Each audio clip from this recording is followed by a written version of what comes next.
Mesdames et messieurs, bonjour. Bonjour. Na bienvenue surtout beaucoup landa actualité 26 TV. Place wapi toyaka ko solo là. Toyaka ko parler, toyaka ko beta masolo ya République démocratique du Congo. Comme vous le savez, très chers abonnés, pour tout solo une fois de plus de tout ce qui se passe en République démocratique du Congo. Kameri rattrapé, coup dévastateur au Rwanda, 15 avions et drones chinois à Goma. Fachi lance le message à ... Oui, coup dévastateur au Rwanda. Bandeko dangai, comme vous le savez, les actualités tournent autour. Il y a makambo ezali pe à est de la République et puis de l'autre côté, Tomoni Vital Kamerhe. Nous allons parler, nous allons essayer de développer pour que vous puissiez comprendre Nini Zoleka réellement en République démocratique du Congo. Bouti kolanda place ou une émission tobetla kibino ndenge nini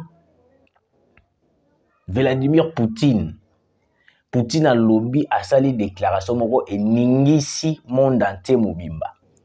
Poutine a komi ko sala déclaration komi ko kota na RDC na kati. Poutine a komi ko sala déclaration komi ko lobaki non muto ko toucher ba pays africain oye aza ko soutenir. Oye ba aza na bango na accord boye ba yango ke boko mona à 100%. Donc elingi ko loba ite ke non soki osimbi la RDC, omoni Poutine, omoni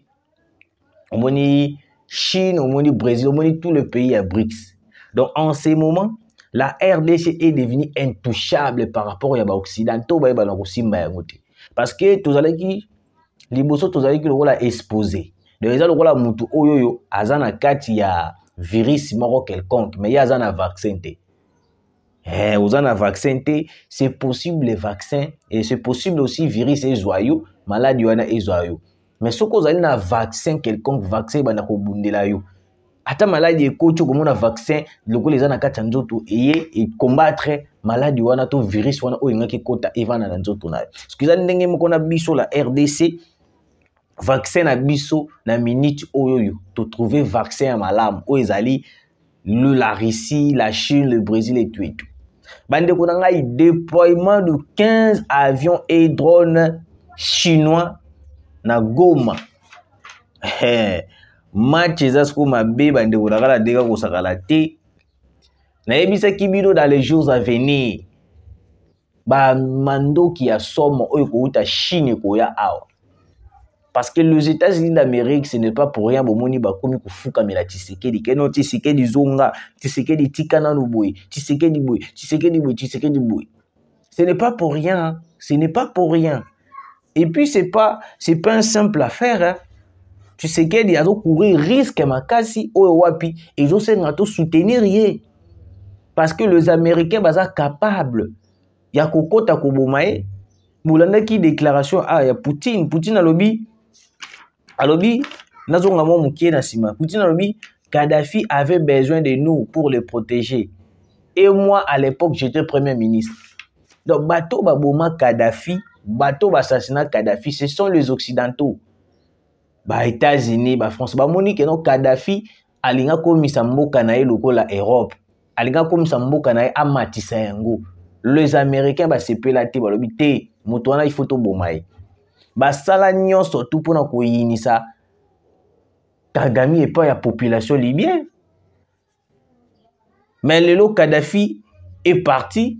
Bomoni ndenge nini mboka ya Kadhafi Libye ndenge komi ko souffrir. Bomoni ndenge nini peuple libyen ndenge bakomi ko souffrir parce que les occidentaux bakotisa ki bango eloko moko bena mutu na bango à propos ya Kadhafi oyo wapi bakomi ko regretter kutu bango moko. Balobi non ba occidentaux bakosaki biso. Donc ezan ndenge moko pena ba États-Unis. Bazo kota biso moral moko to ina Tshisekedi. Bazo kota biso moral moko to ina le président de la République. To ina Constant Mutamba. To ina bato nyonso ba kosala msala malamu.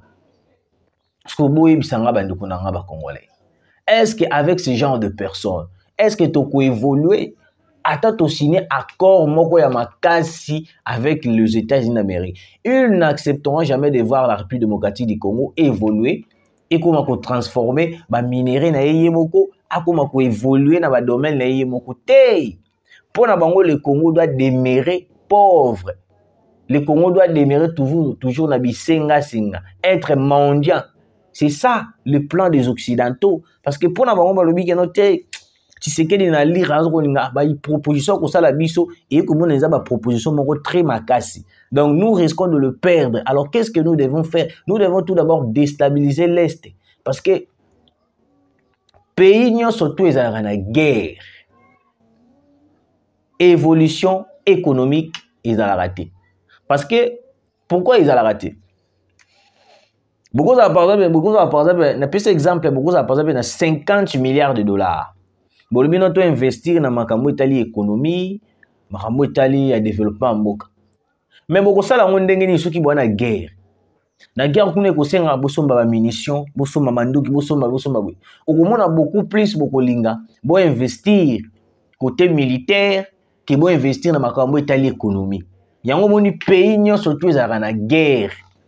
Ils ont très difficile pour que ibana ko avancer. Yango moni ba pays ebele to mona ka mutu so sa ko ba ote Brazzaville leki Congo awa na makambo kolia. Bon, to Angola bon.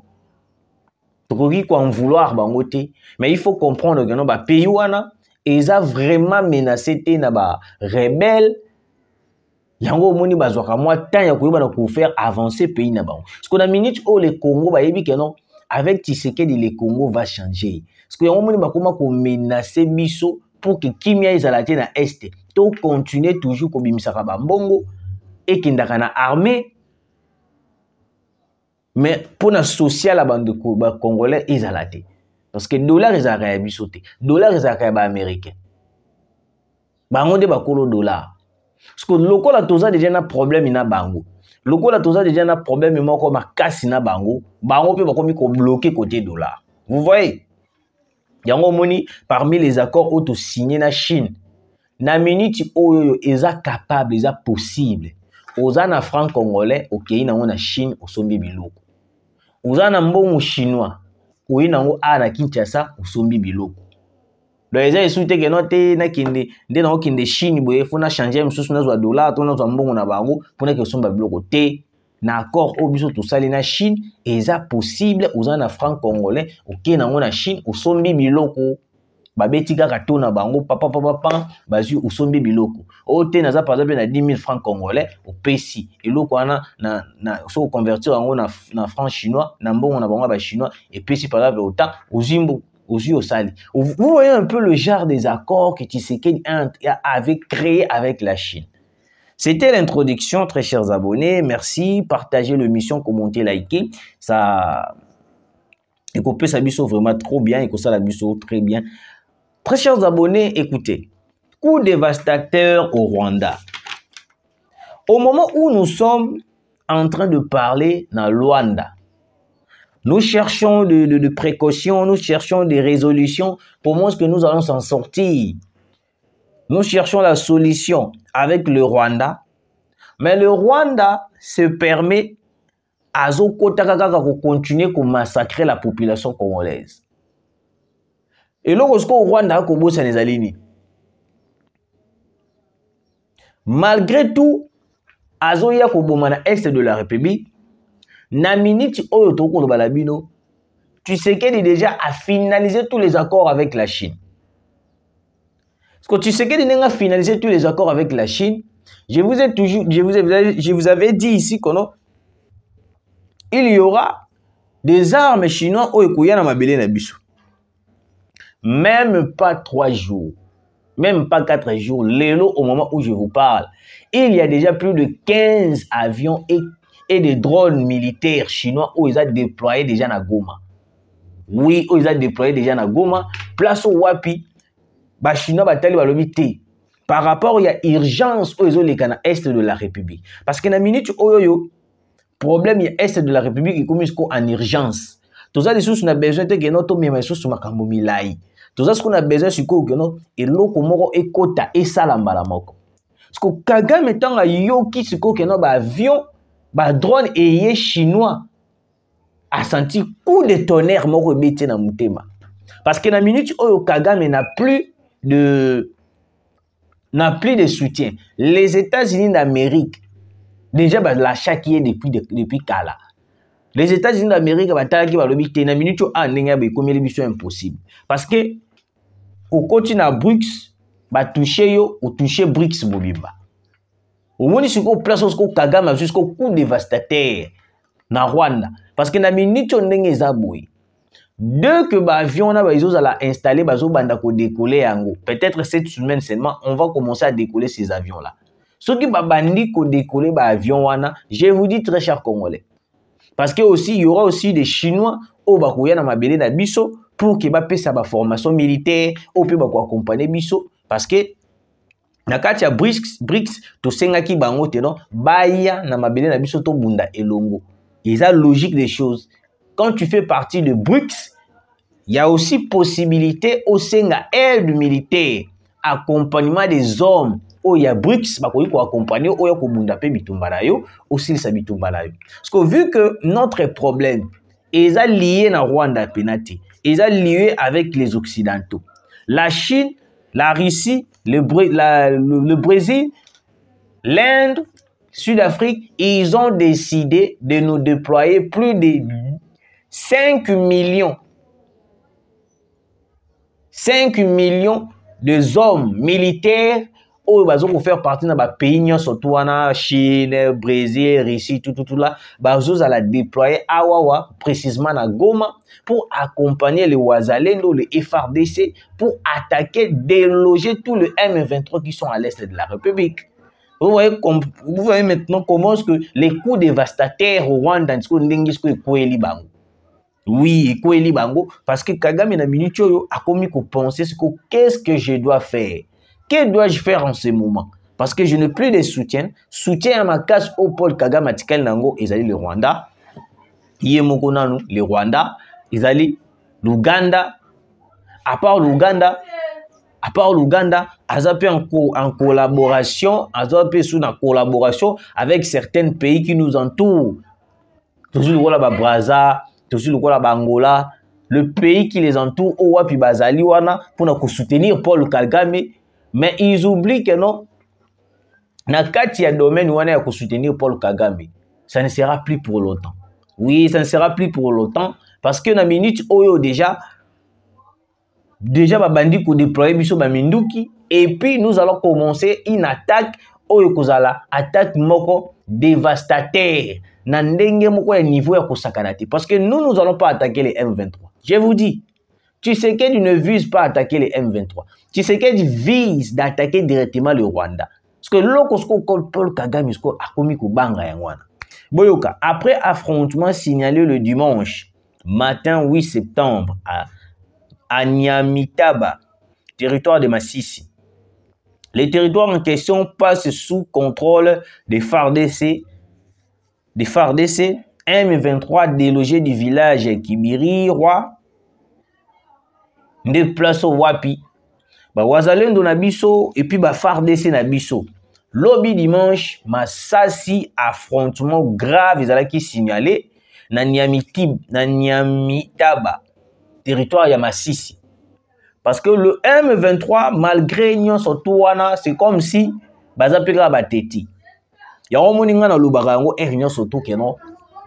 Paul Kagame akotikalaka jamais koyoka na voix ya maluba. Oh Paul Kagame bimana mabele na biso akoyoka ka jamais. Akoyoka jamais, je vous dis. La seule voix capable oh Paul Kagame akoki koyoka ezalika keno na voix ya Manduki. Parce que Paul Kagame tout d'abord akoti na Manduki akobima peka na Manduki. Oui, akoti na Manduki akobima peka na Manduki. Hors de question ya kobimisa ye na kotindika eto bima non. Tu sais que dit ce qui acceptait qui tokindi na Rwanda, c'était juste pour distraire le Rwanda de ne pas kolandela ba makamwa mike o tu sais que dalinga sala. Parce que je vous avais dit ici que non, Paul Kagame était capable de bombarder l'avion d'Abiyarimana en 1994. Il était capable, il avait fait ça.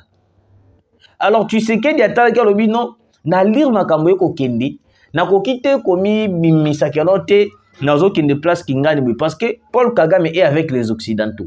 Les Occidentaux aussi sont capables de financer, de mettre tous les moyens militaires pour que nous puissions. Alors, tout d'abord, il faut tout même à lire, tout bomba bango nous, tout flouer bango, tout que Luanda. Na Luanda tout sola, bamoni silence ekoti Tshisekedi na Chine.